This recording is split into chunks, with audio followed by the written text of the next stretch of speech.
नमस्कार, स्वागत है आप सबका। दिन भर की तमाम बड़ी और अहम खबरों के साथ हम हाजिर हैं, लेकिन खास जो आज खबर है वो है उपराष्ट्रपति चुनाव और उसके नतीजे। जी हाँ, मोहम्मद हामिद अंसारी दोबारा से उपराष्ट्रपति पद के लिए चुन लिए गए हैं। उन्होंने मुकाबले में जो जसवंत सिंह उन्हें हरा दिया है और इस बड़ी खबर पर हम चर्चा करेंगे और उसके तमाम पहलुओं के बारे में आपको जानकारी भी देंगे अगले घंटे में। जी नमस्कार, मैं हूं अमृता राय। तो हम इस बात पर चर्चा करेंगे कि एक तरह से आज दोबारा इतिहास रचा गया है जब दूसरी बार उपराष्ट्रपति का चुनाव मोहम्मद हामिद अंसारी ने जीत लिया है। उससे पहले सर्वपल्ली राधाकृष्णन ने 2 बार उपराष्ट्रपति बनने का इतिहास रचा था और दूसरी बार उन्होंने ये चुनाव जीता है। हमारे साथ इस मुद्दे पर चर्चा करने के लिए कई खास मेहमान इस वक्त स्टूडियो में मौजूद हैं।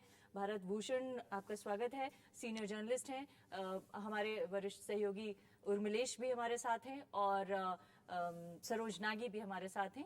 आप सभी से इस चर्चा को आगे बढ़ाएं उससे पहले अभी की सुर्खियों पर एक नजर डाल लेते हैं। मोहम्मद हामिद अंसारी ने रचा इतिहास, सर्वपल्ली राधाकृष्णन के बाद दूसरी बार कमान संभालने वाले उपराष्ट्रपति बने। उपराष्ट्रपति चुनाव में मोहम्मद हामिद अंसारी को मिले 490 वोट, जसवंत सिंह के खाते में 238 मत, 8 वोट खारिज। संसद के मानसून सत्र का आगाज कल से। अहम बिलों के साथ तैयार सरकार, बीजेपी उठा सकती है असम हिंसा का मामला।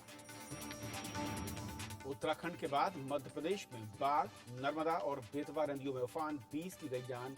उड़ीसा और केरल में भी लोग बारिश से बेहाल। और विस्कॉन्सिन गोलीकांड के बाद भारत ने America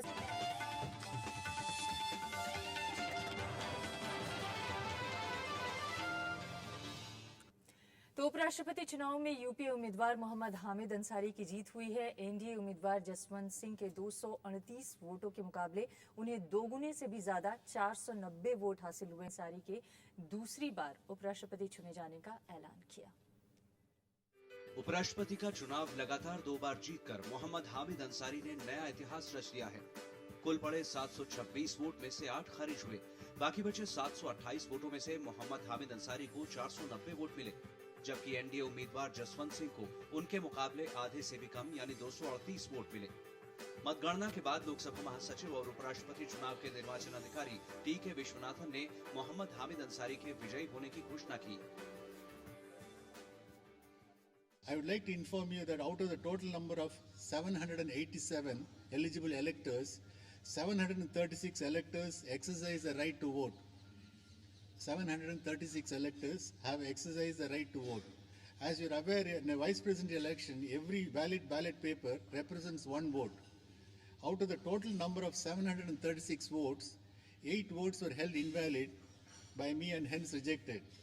Out of the remaining 728 votes, Shri Jaswant Singh ji secured 238 first preference votes and Shri Hamid Ansari ji secured 490 first preference votes. The quota sufficient to secure the return of a candidate to the office of Vice President is 365. I have therefore declared Shri M. Hamid Ansari as duly elected to the office of the Vice President of India.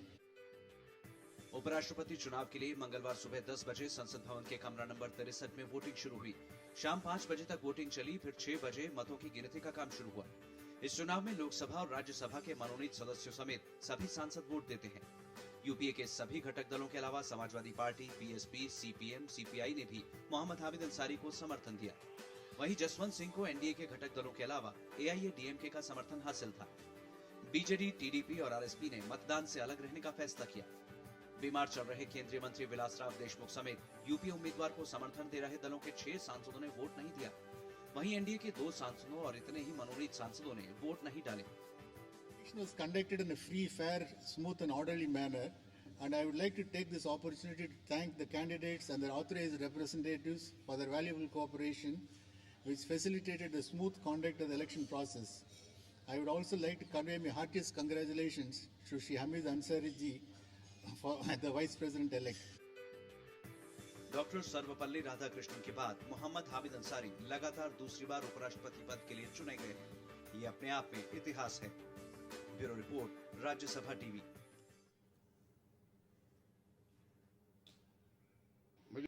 कि उस गणित ने यह सिद्ध कर दिया है कि एनडीए बिल्कुल संयुक्त है और संयुक्त के साथ साथ एनडीए को दूसरे वोट भी मिले हैं। हमें उसमें किसी प्रकार की निराशा की जगह नहीं है, संतोष की जगह है। इसमें बहुत कुछ हमने हासिल किया है और आगे की भी हम हासिल रखेंगे।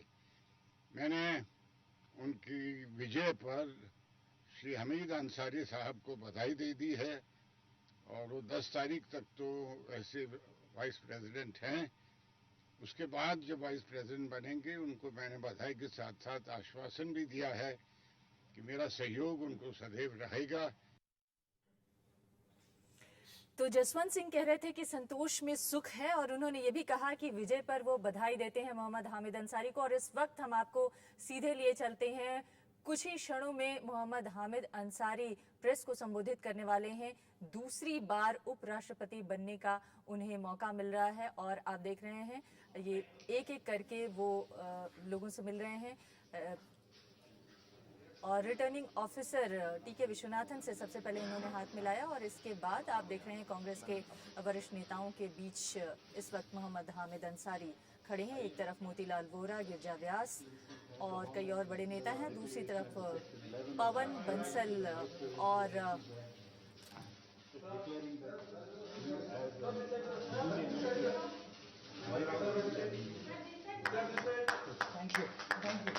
Thank you.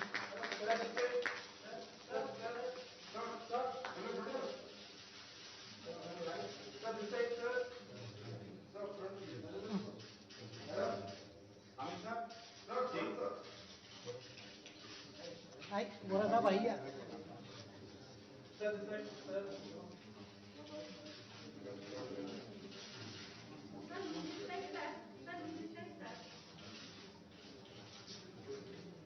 It's bad for the eyes.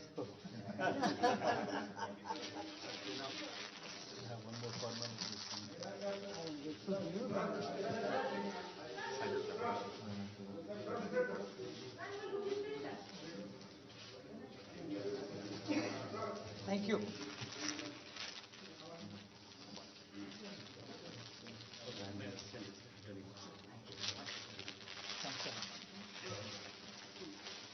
Sir, once again, Thank you.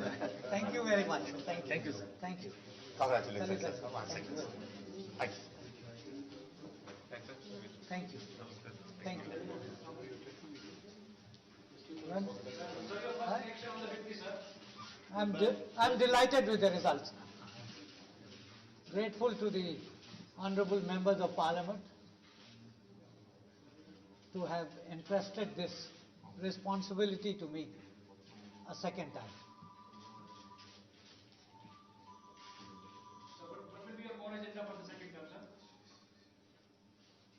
The core agenda of the chair is determined by the House, and I am very confident that we would have a very positive, cooperative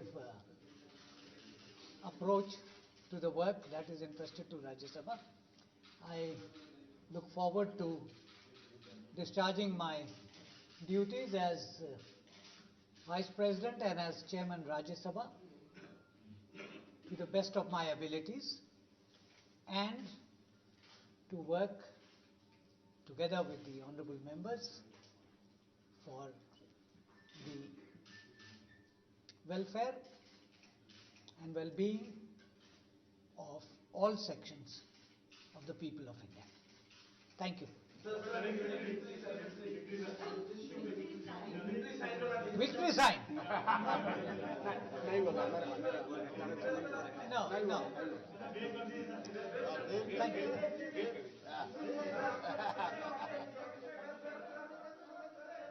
सहयोग के लिए शुक्रिया कहा। उन्होंने कहा कि तमाम MPs जिन्होंने उन्हें वोट दिया उनका बहुत बहुत शुक्रिया। उन्होंने कहा कि वो अपनी जिम्मेदारियों का बेहतर निर्वहन करेंगे और उम्मीद है कि जो भी उनके सामने चुनौतियां आएंगी उसको वो बेहतर तरीके से ठीक करेंगे। और वापस लौटते अपने मेहमानों के पास, जिस तरीके से भारत सुना हमने हामिद अंसारी साहब को शुक्रिया अदा करते हुए, लेकिन इससे पहले जसवंत सिंह को जब हमने सुना था उन्होंने कहा कि निराश नहीं होना चाहिए, लेकिन उन्हें जो अहम बात शायद मुझे लगी, उन्होंने कहा कि ये नतीजे, जो संख्या है, ये इशारा कर रही है कि एनडीए इंटैक्ट है, यानी कि कहीं कोई टूट फूट नहीं है और हम सब संगठित हैं। मकसद वाकई जो है वो नतीजों के बाद क्या यही था? मकसद तो ये भी था कि और लोग भी उनके साथ आए, लेकिन आए नहीं। बीजू जनता दल नहीं आया, टीडीपी नहीं आया, लेकिन ये उनका कहना सही है कि और एक्स्ट्रा वोट मिले हैं, और वो मिले हैं उन्हें ऑल इंडिया AIADMK से जयललिता ने जो सपोर्ट दिया है उसकी तरफ इशारा कर रहे थे। और अगर आप प्रेसिडेंट का इलेक्शन देखें तो उसमें तो शिवसेना भी एनडीए के साथ नहीं थी, नीतीश कुमार नहीं थे, तो अब उस हिसाब से देखा जाए तो एनडीए संगठित ही रही है और वोटों में इंक्रीज भी हुआ है। जी, उर्मिलेश जी, हम आपको शामिल करना चाहेंगे और मोहम्मद हामिद अंसारी के मुद्दे पर आते हैं। दोबारा उपराष्ट्रपति बनने का उनको मौका मिला है और इतिहास एक तरह से यहाँ पर दोहराया जा रहा है। इतिहास जब दोहराया जाता है तो बहुत सारी पुरानी जो उम्मीदें होती हैं और पुराने बोझ होते हैं वो भी साथ साथ आते हैं। क्या आपको लगता है कितनी बड़ी चुनौती होगी उनके साथ? देखिए, उपराष्ट्रपति का जो पद है वो संविधान जो है हमारा, उसके हिसाब से बहुत महत्वपूर्ण पद है इस मामले में कि राष्ट्रपति संसद का एक पार्ट है। आई मीन संसद के 3 हिस्से हैं, लोकसभा, राज्यसभा और स्वयं में राष्ट्रपति। लेकिन उपराष्ट्रपति पर इस तरह का कोई बंधन नहीं है।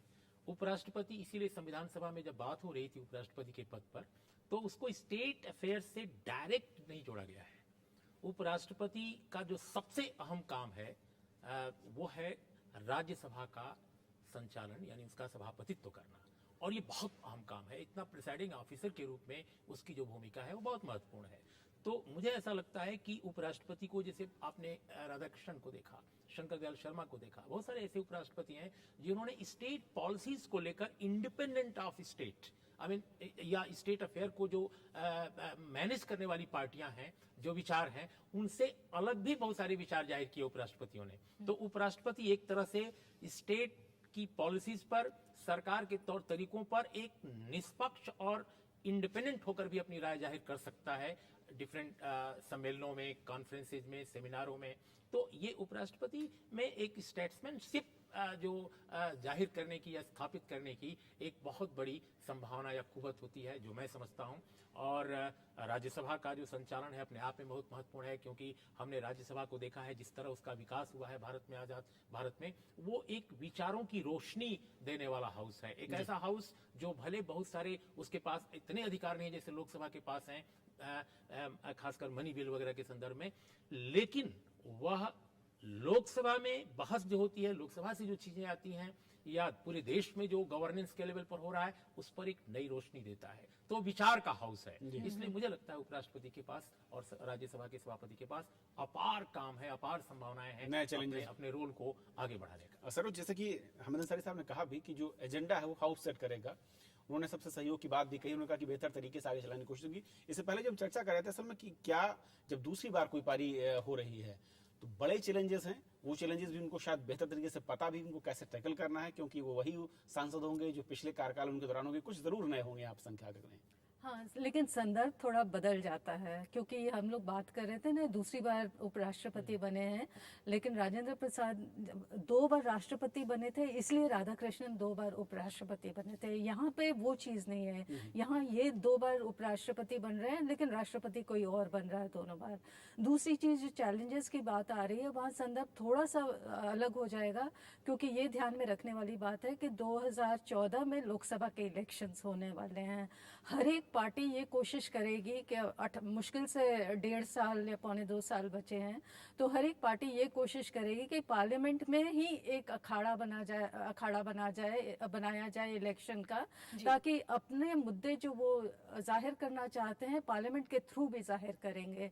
इसलिए हामिद अंसारी के पास जो सबसे बड़ा चैलेंज आने वाला है, एक तो हाउस में मेजॉरिटी किसी पार्टी की नहीं है, डिवाइडेड हाउस है, तो इसलिए उनको उस तरह के हाउस का संचालन करने में थोड़ी दिक्कत आ सकती है। हर एक पार्टी अपना मुद्दा करने के अपना मुद्दा आगे बढ़ा के लौटेंगे। लेकिन इस वक्त जो तस्वीरें हम अपने दर्शकों को दिखा रहे हैं उसमें आप देख सकते हैं मोहम्मद हामिद अंसारी अपनी पत्नी सलमा अंसारी के साथ यहाँ पर प्रधानमंत्री का अभिवादन स्वीकार करते हुए, उनका प्रधानमंत्री ने उनके घर पर पहुंचकर उन्हें एक तरह से बधाई दी और फूलों का गुलदस्ता दिया। और आप मोहम्मद हामिद अंसारी के घर के बाहर की तस्वीरें देख रहे हैं, जहां पर प्रधानमंत्री और उपराष्ट्रपति की पत्नी एक दूसरे से गले मिल रही हैं, बधाइयां दे रहे हैं। ये कुछ देर पहले की तस्वीरें हैं जब मोहम्मद हामिद अंसारी को दोबारा उपराष्ट्रपति चुने जाने के बाद बधाई देने के लिए पहुंचे प्रधानमंत्री मनमोहन सिंह अपनी पत्नी के साथ।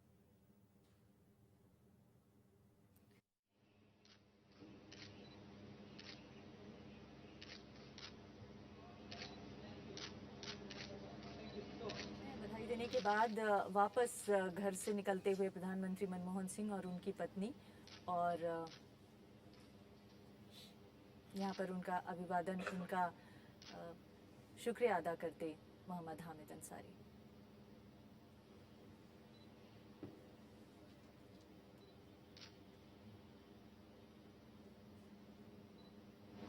मोहम्मद हामिद अंसारी 6 मौलाना आज़ाद रोड पर उनका घर है और यहाँ पर अपनी पत्नी के साथ उन्होंने उनका प्रधानमंत्री मनमोहन सिंह का स्वागत किया। मनमोहन सिंह उन नेताओं में से हैं जो खुद मोहम्मद हामिद अंसारी के घर पर जाकर उन्हें बधाई दिए जीत की। और अब बाहर जाते हुए प्रधानमंत्री का कारवां।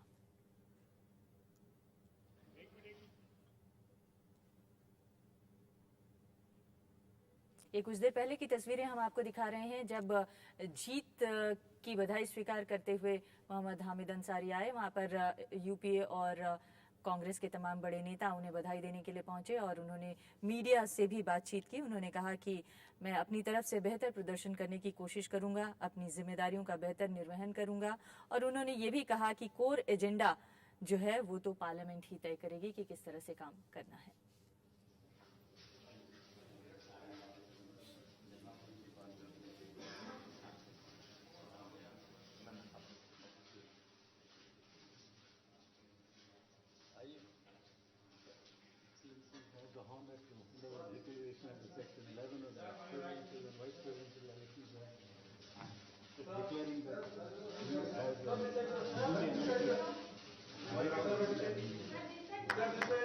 Thank you. Thank you. Thank you.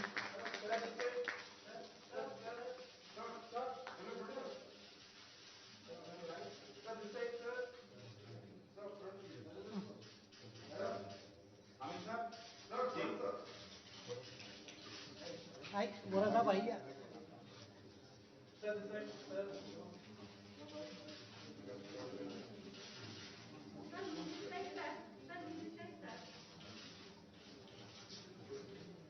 It's bad for the eyes.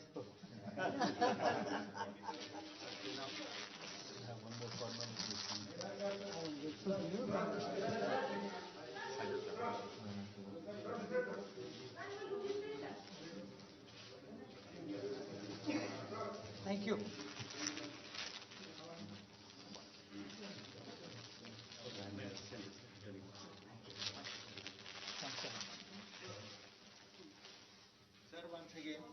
Thank you. Thank you very much. Thank you. तो कांग्रेस पार्टी के तमाम वरिष्ठ नेता एक के बाद एक कतार लगाकर उन्हें बधाइयां दे रहे हैं। आप देख रहे हैं इसमें यूपीए के भी कुछ नेता हैं और कांग्रेस के तमाम वरिष्ठ नेताओं के बीच वो एक एक करके सबकी बधाई स्वीकार कर रहे हैं और कुछ ही देर में वो मीडिया से बात। Grateful to the honorable members of parliament to have entrusted this responsibility to me a second time.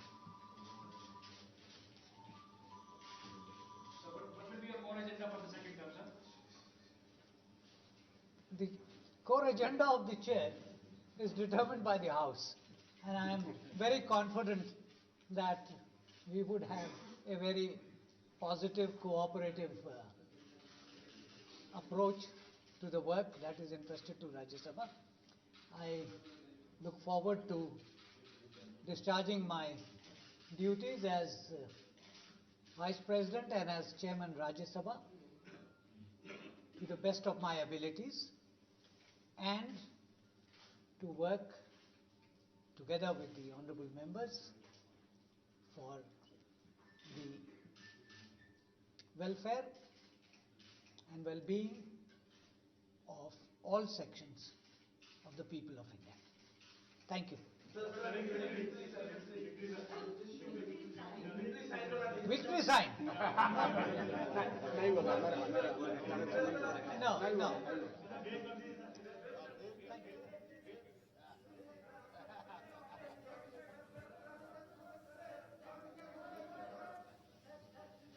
Thank you. Thank you. तो मोहम्मद हामिद अंसारी को आप सुन रहे थे। उन्होंने जनता का भी शुक्रिया अदा किया। उन्होंने कहा कि जो कुछ भी उनसे बन पड़ेगा वाइस प्रेसिडेंट के नाते वो जनता की भलाई के लिए भी काम करेंगे, लेकिन हाउस को कैसे चलाना है इसके लिए सभी को मिलकर सहयोग करना होगा और अपने जो उनकी जिम्मेदारियां हैं उसके बेहतर निर्वहन का भरोसा भी उन्होंने दिलाया है। लेकिन हम इस चर्चा में पीपी राव साहब को शामिल करना चाहेंगे, संविधान विशेषज्ञ राव साहब। संवैधानिक रूप से देखा जाए तो उपराष्ट्रपति का पद कितना महत्वपूर्ण है और राष्ट्रपति और उपराष्ट्रपति के संवैधानिक अधिकार किस तरह से डिफरेंस है? राष्ट्रपति के अधिकार ज़्यादा है, वो तो जाहिर है।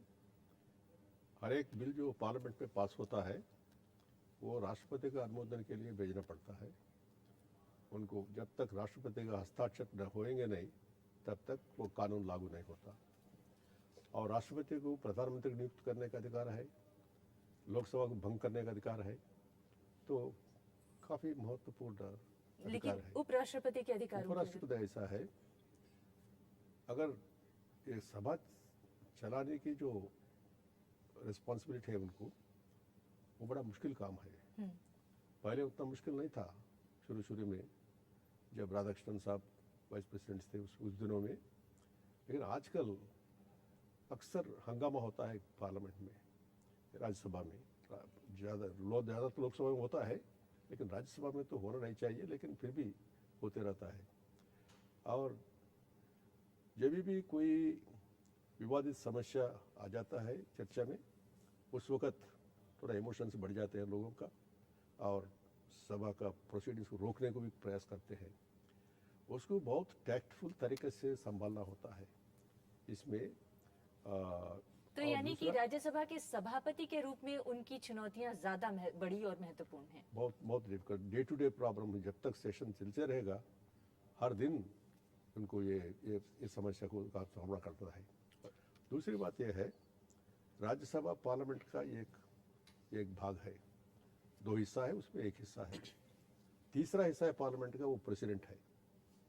और उसके अलावा जब भी प्रेसिडेंट किसी कारण से अपना पदवी संभाल नहीं पाए, उस वक्त एक्टिंग प्रेसिडेंट का रूप में उनको प्रेसिडेंट का सारे उनका जिम्मेदार वो भी है, उनका रिस्पॉन्सिबिलिटीज उसको निभाना पड़ता है।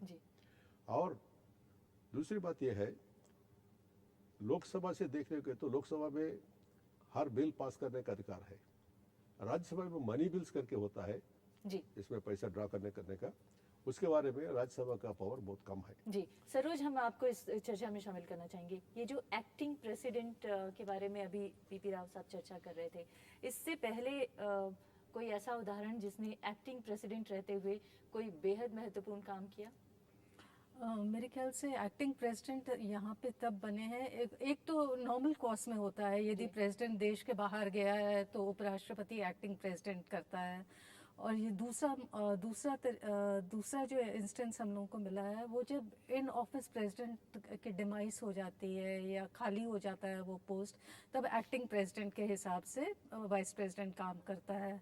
तो उस दौरान वाइस प्रेसिडेंट सैलरी ड्रॉ करता है as a president and not as chairman of the house. Saroj, एक बार फिर आपको रोकना पड़ेगा। इस समय यूपी अध्यक्ष सोनिया गांधी पहुंची हैं मोहम्मद हामिद अंसारी को बधाई देने के लिए। फूलों का गुलदस्ता लेकर सोनिया गांधी पहुंची और ये कुछ देर पहले की तस्वीरें हम आपको दिखा रहे हैं, जब मोहम्मद हामिद अंसारी के घर में उनके साथ जाते हुए सोनिया गांधी की तस्वीर है। उनकी पत्नी के साथ स्वागत किया उन्होंने, मोहम्मद हामिद अंसारी ने सोनिया गांधी का, और इसके बाद कुछ देर की बधाई के बाद वो बाहर निकली। बिल्कुल, बधाई देने वालों का तांता लगना शुरू हो चुका कह सकते हैं। प्रधानमंत्री और उसके बाद सोनिया गांधी, और जाहिर है कि इसके बाद कांग्रेस के दूसरे बड़े नेता और मंत्री भी इस जीत पर बधाई देने के लिए पहुंचेंगे। हम कुछ ऐसी तस्वीरें आपको लगातार दिखाते रहेंगे, लेकिन वापस जैसे कि आप कह रही थी कि असल में सरोज जो इसके साथ साथ कल से क्योंकि सत्र भी शुरू हो रहा है, यानी कि चैलेंजेस जो हैं वो उनकी परीक्षा एक तरीके से वो कल से स्टार्ट हो जाएगी। बिल्कुल जी, शपथ लेने से पहले ही एक तरह से कह सकते हैं कि परीक्षा स्टार्ट हो हाँ, जाएगी। क्योंकि अभी बहुत सारी पार्टीज ने कह दिया कि हम इस विषय पे गवर्नमेंट को सपोर्ट नहीं करेंगे। तो जैसे एफडीआई इन रिटेल की बात हो रही है, तो इस तरह के मुद्दे जब आएंगे पार्लियामेंट में तो हंगामा होने स्वाभाविक है वहाँ पे। और क्योंकि ये फ्रैक्चर्ड डिवाइडेड हाउस है, इतनी कोalition से सरकार चल रही है, तो अपर हाउस जहाँ की एक संयम से डिबेट होना चाहिए, वहाँ भी ये मुद्दे फिर बहुत पैशंस उसमें इंक्लूड हो जाते हैं। तो ये चीज़ अब बढ़ेगी। जैसा कि मैंने कहा कि 2014 में लोकसभा इलेक्शंस होने वाले हैं, तो उसकी झलक आपको राज्यसभा में भी दिखाई देगी। तो वाइस प्रेसिडेंट जो हमारे हामिद अंसारी हैं, उनके दो रोल्स होते हैं, as chairman of the house and as vice president. दोनों रोल थोड़े अलग अलग हैं। चेयरमैन ऑफ द हाउस होने के नाते उनको हाउस चलाना है और ये दिखाना है कि संयम से लोग काम लें। एज वाइस प्रेसिडेंट तो अलग उनका है कि दूसरे देशों से भी समवेयर टूर्स पे जाते हैं, प्रेसिडेंट नहीं है तो उनका भी काम करते हैं इस तरह से। तो लेकिन हाउस को चलाना एक बहुत बड़ा मुद्दा बन जाएगा इस दौरान, अगले 1.5 सालों में। जी, हाउस को चलाने के लिए जो चुनौतियां इस समय हैं, और ख़ास तौर से अगर जो नए इलेक्शन में जैसे जिस तरह की संभावनाएं दिख रही हैं फ्रैक्चर मैंडेट को लेकर, राज्यसभा के सभापति के नाते क्या रोल हो सकता है सभापति का कि ताकि हाउस ठीक तरीके से चलता रहे और एक जो संसद के अंदर जनता का विश्वास घटा है उस विश्वास को बहाल किया जाए? पहले तो मैं ये कहना चाहूँगा, जहाँ तक विदेशी निवेश का सवाल है खुदरा व्यापार में, वो पार्लियामेंट का इशू नहीं है। वो FDI and retail executive order से हो सकता है। उसके लिए कंसेंसस पार्लियामेंट से बाहर बनानी पड़ेगी, आपको पार्लियामेंट में जाने की आवश्यकता नहीं है। जहाँ तक सदन में बाकी पार्टियों का सहयोग की बात है, उनसे कोऑपरेशन लेने की बात है, वो काफ़ी मेहनत करनी पड़ेगी हामिद अंसारी जी को, क्योंकि जैसे कि सरोज ने कहा कि चुनाव से पहले हर एक पार्टी चाहेगी कि हम अपने अपने इशू उठाएं। सारे इशू ये हैं, डिविजिव इश्यूज भी कई हैं उनमें, तो उसमें सबका सहयोग लेना, हाउस को चला पाना एक मुश्किल काम है।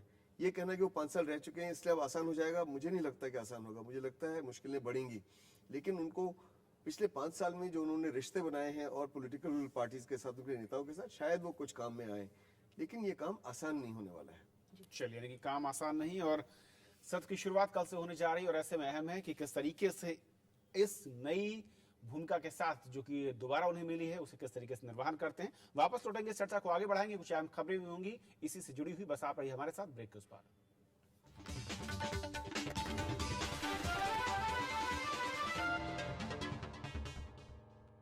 Hello and welcome to State of the Economy. Today we have with us Chairman of Telecom Regulatory Authority of India, Mr. Rahul Khullar. With the 5 paisa tariff increase, they will more than recover. Everybody has to learn that spectrum is a valuable resource. It has to be auctioned. It has a commercial value. Watch State of the Economy. Hello and welcome to a special edition of To The Point. When nation's opinion makers articulate, India stops and listens. Political grandstanding. Azadi does not mean freedom from India. Social democracy is dead. Hard-hitting revelations. People are quite fed up. 60% facts are wrong. Powerful interventions. Ban forward trading. Come to court and court has to take a stand. To the point. Views that make news. Only on Raj Sabha Television.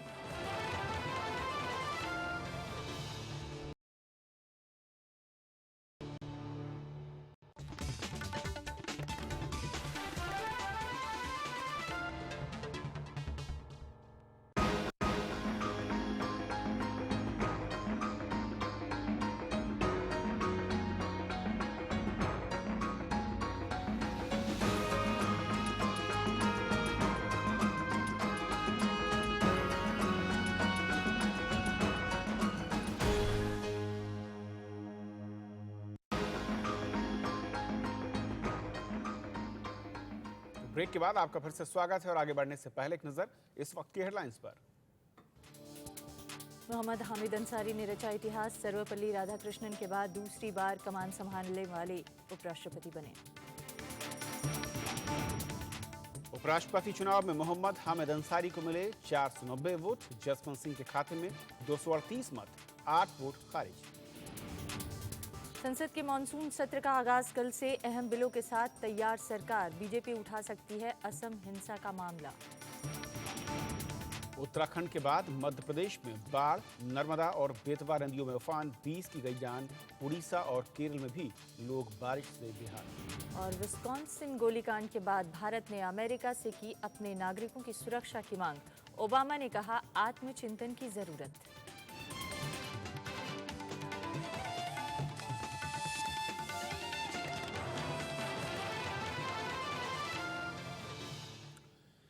तो उपराष्ट्रपति चुनाव के नतीजे आ चुके हैं और मोहम्मद हामिद अंसारी ने इसे जीत लिया है और लगातार उन्हें बधाई देने वालों का सिलसिला जारी है। उनके घर पर लोकसभा स्पीकर मीरा कुमार जो कि पहुंची हुई हैं उनके घर उन्हें बधाई देने के लिए। इससे पहले हमने देखा था प्रधानमंत्री, साथ ही साथ यूपीए चेयरपर्सन सोनिया गांधी और दूसरे कांग्रेस के बड़े नेता वहां पर लगातार पहुंच रहे हैं।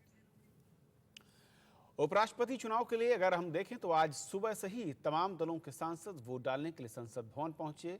आइए आपको दिखाते हैं मतदान की आज की कुछ खास तस्वीरें।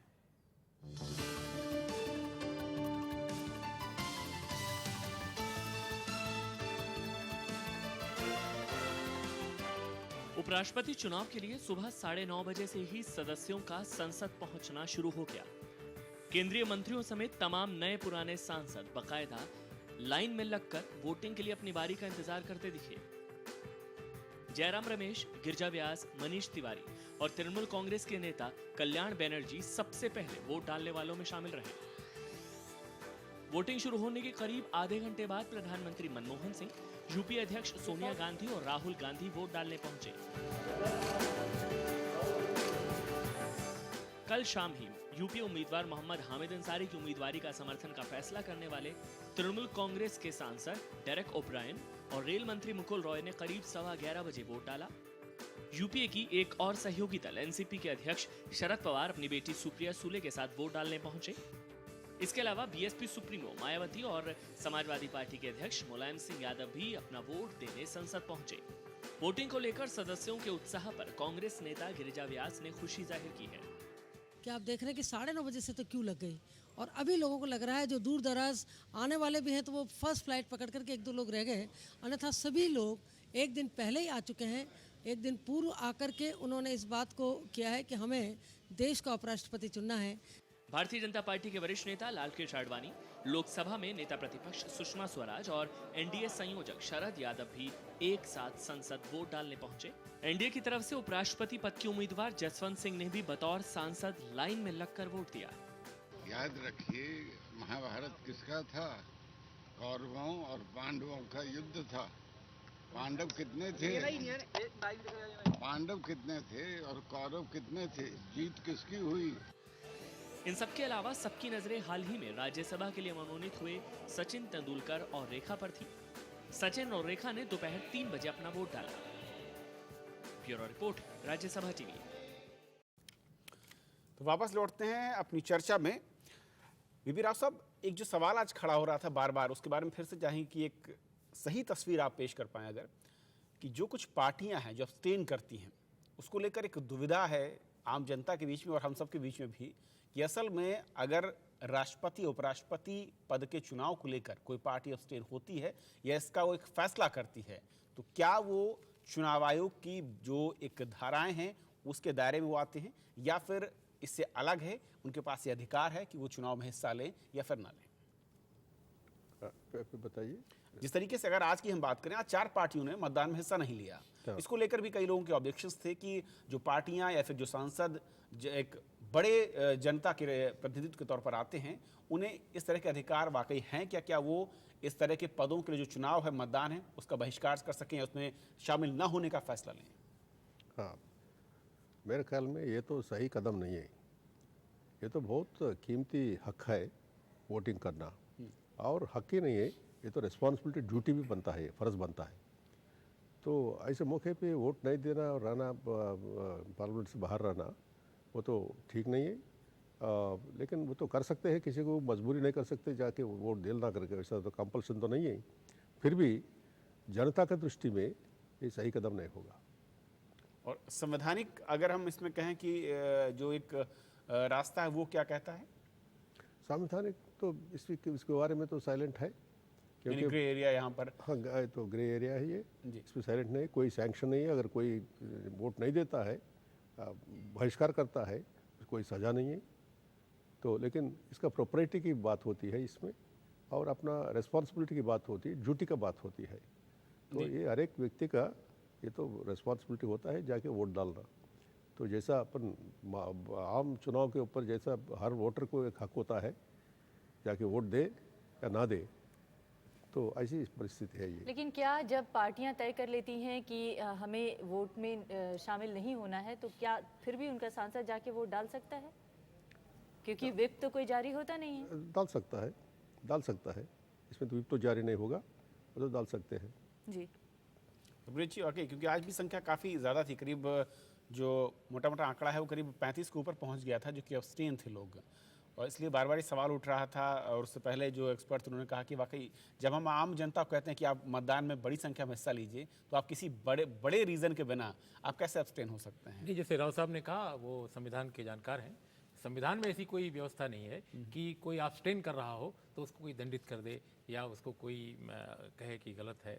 वो औचित्य और अनौचित्य का सवाल उठा रहे हैं जी। तो औचित्य उनके पर्सपेक्टिव से मान लीजिए वो कह रहे हैं कि ये ठीक नहीं है, लेकिन हो सकता है वो पार्टियां ये कहें कि नहीं साहब, हम तो बिल्कुल ठीक कर रहे हैं अब्सटेन करके, क्योंकि हमें न तो यूपीए को हम पसंद कर रहे थे, ना एनडीए को पसंद कर रहे थे। अब जैसे आरएसपी है, वो ये कह रही है, हालांकि वो अलग थलग पड़ गई बिल्कुल वामपंथी खेमे में भी, क्योंकि अकेली वो पार्टी है वामपंथियों में जो इस बार इस चुनाव में वोट नहीं की। इसके पहले वो कम से कम सीपीआई उसके साथ थी, सीपीआई ने इस बार यूपीए कैंडिडेट को साथ दिया। तो मुझे ऐसा लगता है कि ये पार्टियों के ऊपर निर्भर करता है, लोगों के ऊपर निर्भर करता है कि वोट दें ना दें, ये तो राजनीतिक एक फैसला उनका है। जी, वोट दें या ना दें, लेकिन जिन लोगों ने वोट दिया उन लोगों ने वोट देकर मोहम्मद हामिद अंसारी को जिताया, और मोहम्मद हामिद अंसारी अब देश के इतिहास में ऐसे दूसरे उपराष्ट्रपति बन गए हैं जो लगातार 2 बार इस पद के लिए चुने गए हैं। और इससे पहले डॉक्टर सर्वपल्ली राधाकृष्णन 10 साल तक उपराष्ट्रपति रहे थे।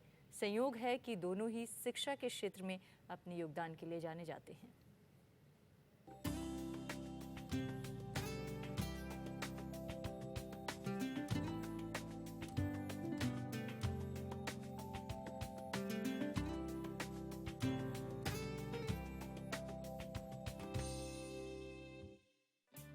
वैसे तो मोहम्मद हामिद अंसारी का जन्म कोलकाता में हुआ, लेकिन उनके खानदान का रिश्ता उत्तर प्रदेश में गाजीपुर जिले के यूसुफपुर गांव से है। गांव के इस घर में उनका बचपन बीता। उनके पिता मोहम्मद अब्दुल अजीज अंसारी देश की आजादी के आंदोलन में कई बार जेल गए। परिवार के अनेक सदस्य स्वाधीनता आंदोलन और देश की राजनीतिक मुख्यधारा से जुड़े रहे। इस वजह से मोहम्मद हामिद अंसारी को देशभक्ति और राजनीतिक चेतना विरासत में मिली। यूसुफपुर में शुरुआती पढ़ाई के बाद 1949 में वो शिमला के इस सेंट एडवर्ड स्कूल में पढ़ रहे थे। तब देश आजाद हो चुका था और हर युवक देश के विकास में योगदान देने के लिए आतुर था। 1950 में देश ने अपना संविधान स्वीकार किया। तब मोहम्मद हामिद अंसारी किशोर थे। पढ़ने लिखने और खेलकूद में उनकी समान दिलचस्पी थी। पिता भारतीय बीमा कंपनी की नौकरी में आ गए थे और तबादले के कारण एक बार फिर मोहम्मद हामिद अंसारी कोलकाता जा पहुंचे। वहां सेंट जेवियर कॉलेज से स्नातक परीक्षा पास की।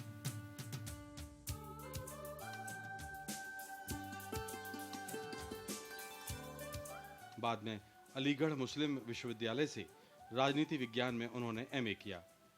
1959 में उन्होंने उसी विश्वविद्यालय में अध्यापन भी किया।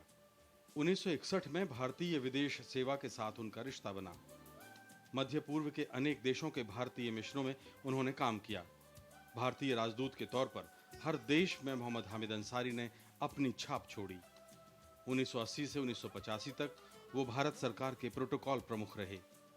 ऑस्ट्रेलिया में भारत के उच्चायुक्त के तौर पर उनकी पारी को लोग आज भी याद करते हैं।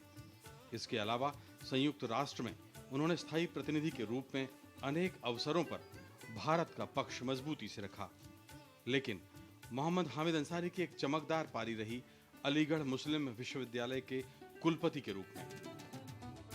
हालांकि इससे पहले वो जामिया मिलिया में और जवाहरलाल नेहरू विश्वविद्यालय में भी अध्यापन कर चुके थे। उनकी शैक्षणिक और सार्वजनिक सेवाओं के मद्देनजर 1984 में पद्मश्री से उन्हें सम्मानित किया गया। इसके बाद उन्होंने राष्ट्रीय अल्पसंख्यक आयोग के अध्यक्ष की जिम्मेदारी भी निभाई। माननीय सभापति जी, उपराष्ट्रपति और राज्यसभा के सभापति के तौर पर मोहम्मद हामिद अंसारी का एक नया रूप सारे देश ने देखा। Mr. Chairman, sir, I welcome you to this august house with a great sense of joy and pride. I have been a member of this house for over 16 years, so I say with all sincerity that you come in a long line of distinguished chairpersons, and you come with great distinction. Mr. Chairman, sir, I, on my personal behalf, on behalf of the party that I have the honor to represent, please, sir, accept our collective and my personal congratulations on your election too as the Vice President of the country. I am overwhelmed by the warmth of your welcome and the confidence you repose in my stewardship of this office. I can hardly find words to express my gratitude. I do pledge my utmost effort to discharge my duties with fairness and impartiality, and to make every effort to protect and defend the rights and privileges of this council. I conclude with an Urdu couplet that has often been a fair guide to me personally.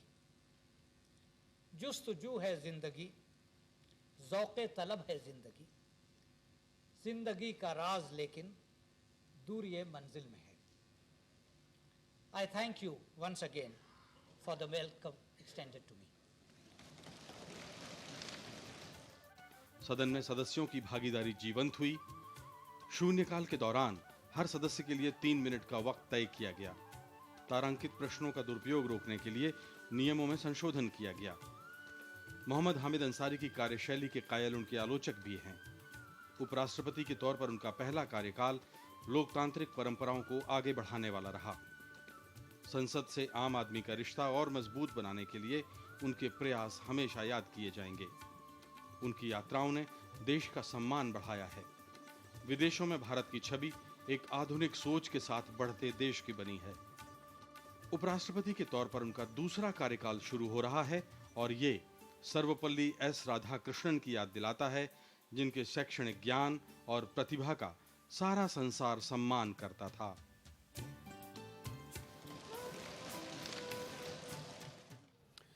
तो संसद का कल से सत्र शुरू हो रहा है भारत, और ऐसे में अहम चैलेंजेस किस तरीके से देख रहे हैं, और जिस रिश्ते की बात हो रही कि जो रिश्ता संसद का जनता का उसको और मजबूत किया जाए।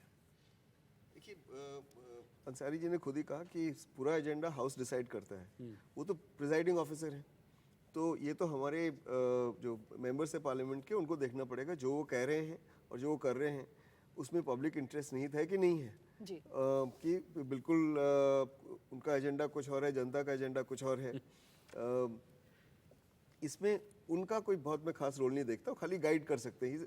वो रेफरी हैं जी। वो रेफरी खेल नहीं खेल सकते, वो प्लेयर नहीं है। प्लेयर्स तो पॉलिटिकल पार्टीज हैं, जी। तो पॉलिटिकल लेकिन पार्टीज वो को रेफरी समझना जरूर पड़ेगा। हैं, लेकिन एक वैचारिक उपराष्ट्रपति होने के नाते, राज्यसभा के सभापति होने के नाते सदन में वैचारिक जो बहस होती है उसका स्तर ऊंचा हो, उसके लिए उनका क्या योगदान हो सकता है?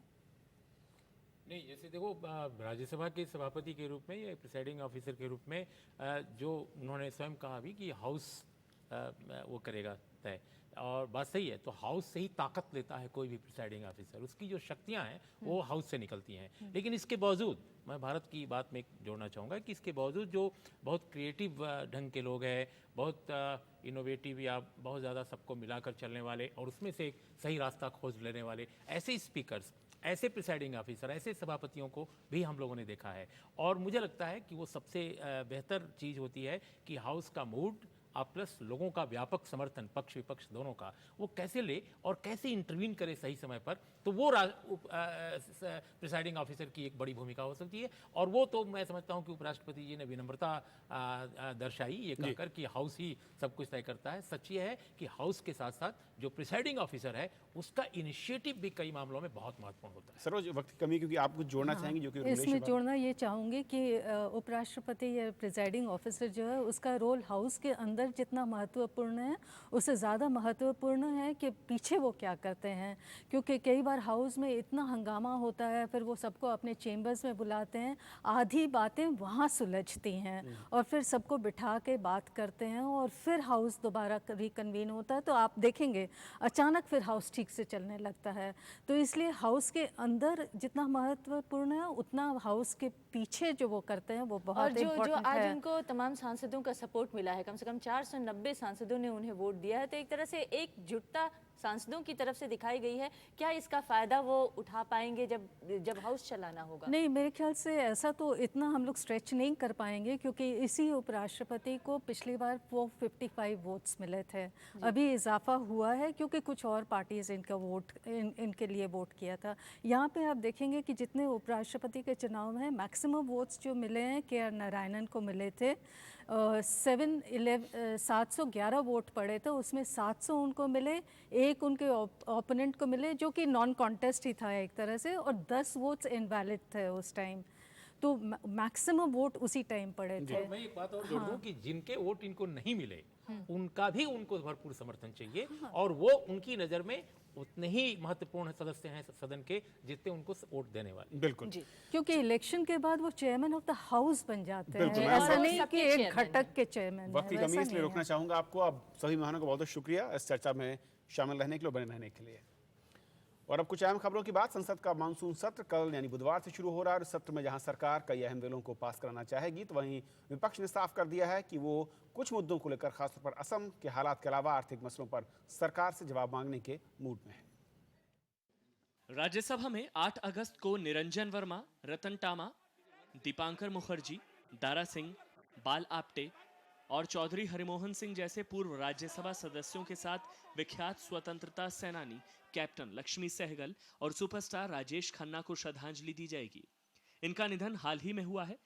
अगर सब कुछ ठीक रहा तो सरकार लोकसभा में national accreditation regulatory authority for higher education institute विधेयक 2010 और कार्यस्थलों पर महिलाओं का उत्पीड़न रोकने से संबंधित विधेयक पास कराना चाहती है। ये दोनों बिल कल की कार्यसूची में रखे गए हैं, जबकि विपक्ष असम में हुई हिंसा को उठाने की तैयारी में है। भारतीय जनता पार्टी देश के आर्थिक हालात और महंगाई पर भी सरकार से जवाब मांग रही है। Well, a couple of things have been happening in the last few months ever since we adjourned after the budget session. The foremost could be the beginning of the violence in Assam, where we have had a lot of situation where a lot of killing has taken place. Then the floods across the country, and coupled with it would be the failure of monsoon and the drought situation in this country. We also have the issue of price rise, which is indeed a problem. And apart from that, we have a lot of issues which possibly the coal scam, and we expect the CAG report to come in that coal scam. वैसे सरकार ने अपने एजेंडे पर पूरे सत्र के लिए 31 विधेयक रखे हैं जिन्हें पारित किया जाना है। इनके अलावा 118 ऐसे विधेयक हैं जो अलग अलग स्तर पर लोकसभा और राज्यसभा में हैं। फिर भी विपक्ष की मांगों पर सरकार ने विचार करने का भरोसा दिलाया है, मगर सरकार सिर्फ इतना चाहती है कि संसद की कार्यवाही आराम से चले। We are willing to discuss any issue on the floor of the House. Whatever opposition wants to raise, we are willing to address and respond to that issue. So if they come out with some issues which they want to raise, we are willing to cooperate with them, we are willing to discuss those issues. But we want Parliament to function. Purely pandemonium kind of scenes, that's not good for the parliamentary democracy. This is what we want. Lok Sabha अध्यक्ष मीरा कुमार ने भी सोमवार को सर्वदलीय बैठक बुलाई। बैठक में सभी दलों ने सुचारू रूप से सत्र की कार्यवाही चलाने के लिए सरकार को सहयोग देने का भरोसा दिलाया। विशाल दहिया के साथ अरविंद कुमार सिंह, राज्यसभा टीवी। तो इस बुलेटिन में फिलहाल इतना ही, लेकिन आपको छोड़ जाते हैं देश की कुछ और बड़ी खबरों के साथ। हमें दीजिए इजाजत। नमस्कार।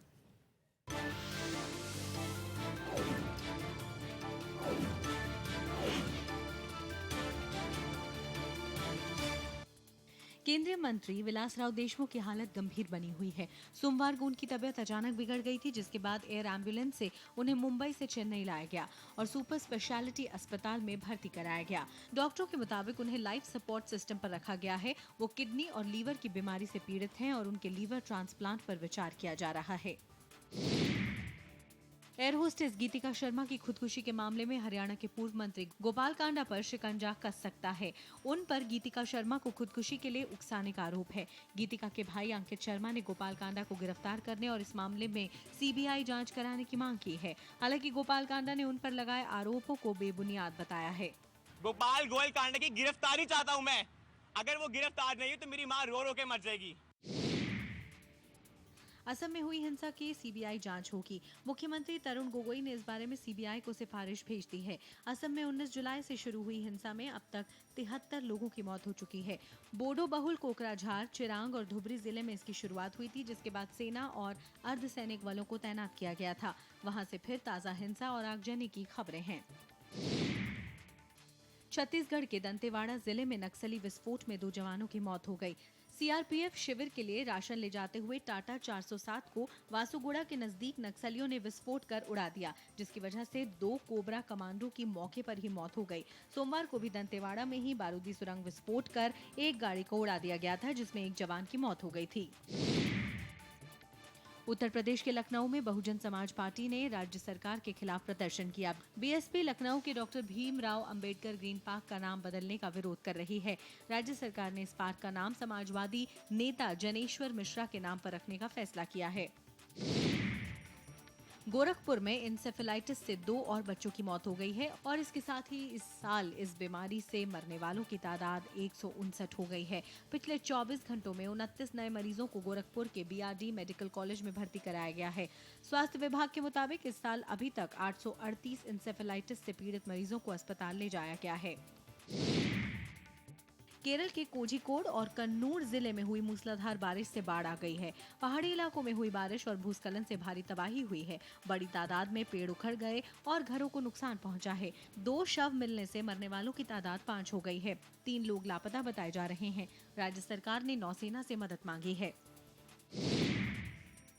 केंद्र सरकार ने बिहार के गांवों की 9070 किलोमीटर सड़क निर्माण के लिए एकीकृत कार्य योजना के तहत 2389 योजनाओं को मंजूरी दी है। इन योजनाओं पर करीब 3387 करोड़ रुपए के खर्च का अनुमान है। योजना के तहत राज्य के नक्सल प्रभावित 11 जिलों को शामिल किया गया है। हालांकि राज्य सरकार अभी शिवहर और लखीसराय जिलों को भी इस योजना में शामिल करने की मांग कर रही है।